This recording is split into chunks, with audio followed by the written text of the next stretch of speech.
Curious George in the Big City. This is George. He lived with his friend, the man with the yellow hat. He was a good little monkey and always very curious. Today, George was in the big city. "Let's stop here, George," his friend suggested. "I would like to get you a holiday surprise before we see the sights." George loved surprises. He wanted to get a surprise for the man with the yellow hat, too.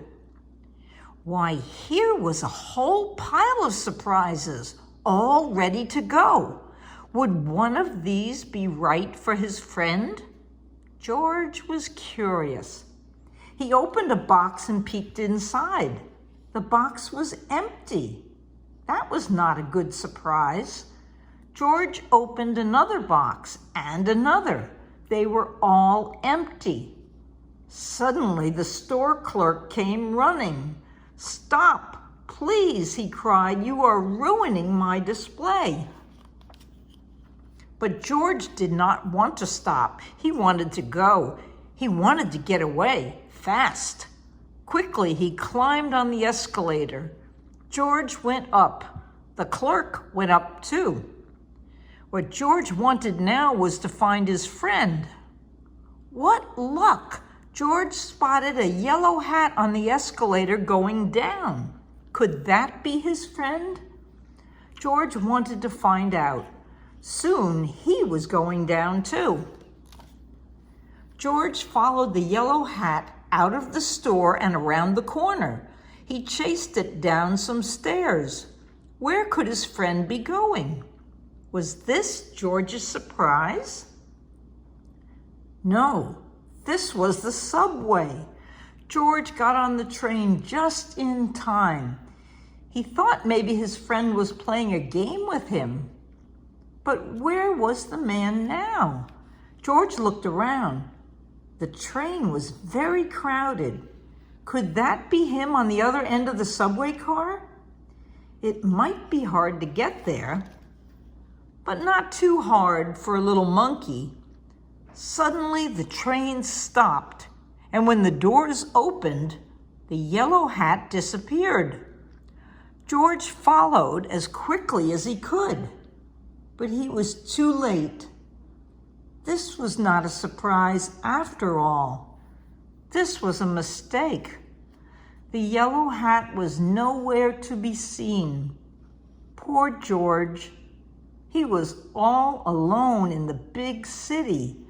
How would he ever find his friend now? Soon George could see nothing but legs. He was surrounded by a crowd of moving people, and he had to keep moving himself so that he would not get stepped on.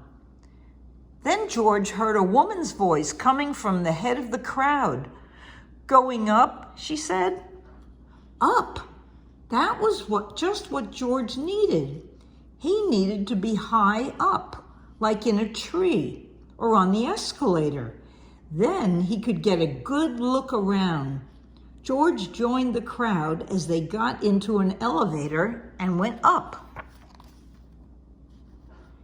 Here was a good lookout. From up here, George could see a bridge, lots of tall buildings, and a little green lady standing in the water. But he did not see his friend. "It's time to go," called the woman from the elevator. "We have lots more to see."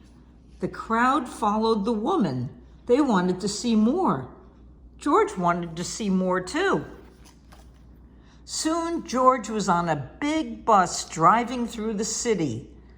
There was lots more to see. But no matter where George looked, he did not see the man with the yellow hat. Back on the bus, George looked and looked. Finally, he saw something familiar. George was excited. He rushed inside. He was sure to find his friend here. Instead, he ran right into the clerk. "You're just the one I've been looking for to help me fix this mess," he said. George felt bad. He had not meant to make such a mess.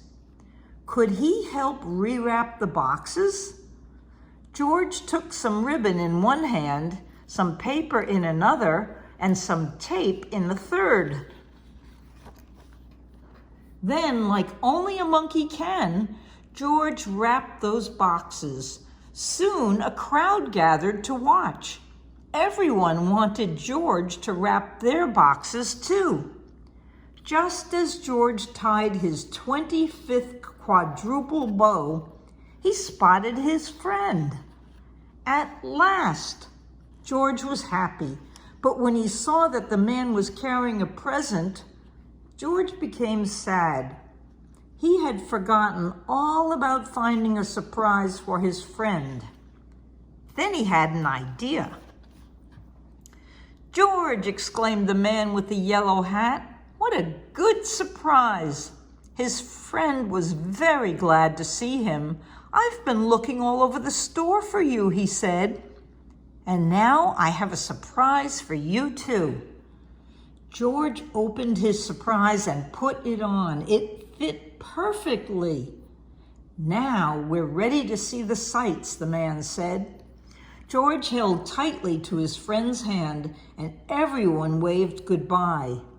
"Let's be careful not to get separated again," the man with the yellow hat said as they left the store. "The best part of the holidays is spending time together." George agreed. The end. Good night, Sophie. Good night, Sammy.